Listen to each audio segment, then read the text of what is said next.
అందరికీ నమస్కారం అండి. ఇవాళ మనము గాల్ బ్లాడర్ స్టోన్స్ గురించి మాట్లాడుకుందాము.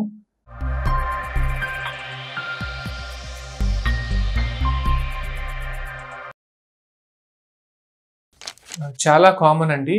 ఏ ఏజ్ వాళ్ళకైనా రావచ్చు. వాటి వల్ల 80% మందిలో అసలు ఏమి సిమ్టమ్స్ కానీ, పెయిన్ కానీ ఏమి ఉండకుండా అలా ఉండిపోతూ ఉంటాయి. కానీ 20% మందిలో ఎవరినైతే ఇబ్బంది పెడతాయో వాళ్ళని చాలా ఎక్కువ ఇబ్బంది పెట్టే అవకాశం ఉంటుందన్నమాట. వీటి వల్ల వచ్చే ప్రమాదాలు ఏంటి అంటే, మొదటిది నొప్పి. చాలా భరించలేని నొప్పి వస్తూ ఉంటుంది పక్కటెముకల దగ్గర కుడివైపున. కానీ అది చాలా మంది గ్యాస్ట్రైటిస్ లాగా ఫీల్ అయ్యి దానికి అనుగుణంగా మందులు తీసుకుంటూ ఉంటారు. కానీ దీన్ని ఒక సింపుల్ అల్ట్రాసౌండ్ అబ్డోమెన్ అనే టెస్ట్ ద్వారా చేయించుకుంటే గనక దాంట్లో ఈజీగా తెలిసిపోతుంది. అండ్ దానికి తగ్గ నివారణ కూడా చాలా సింపుల్గా ఉంటుంది.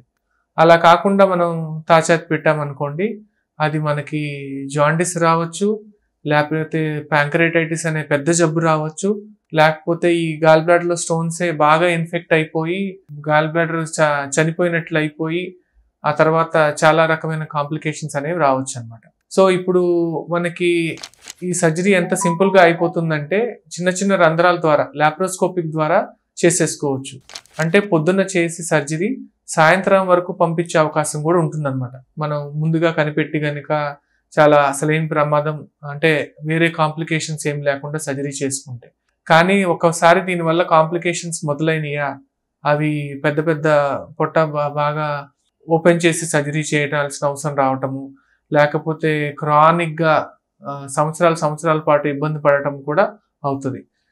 ఇది చాలా కంప్లీట్గా ప్రివెంటబుల్. ఇవన్నీ చేసుకోవచ్చు అండి, కాంప్లికేషన్స్ అన్ని ప్రివెంట్ చేసుకోవచ్చు ఒక సింపుల్ అల్ట్రాసౌండ్ అబ్డామెన్ టెస్ట్ ద్వారా. నా సలహా ఏంటంటే, ఒక 40 ఏళ్ళు పైబడిన వాళ్ళు ఖచ్చితంగా అల్ట్రాసౌండ్ అబ్డామెన్ అనేది వాళ్ళ జనరల్ హెల్త్ చెకప్లో ఇంక్లూడ్ చేసుకుంటే కనుక ఇవి మనకి తొందరగా తెలుస్తాయి. అండ్ అవి మనకి ఎక్కువ ప్రమాదం కలగకుండానే తొందరగా లాప్రోస్కోపిక్ సర్జరీ ద్వారా తీయించేసుకోవచ్చు.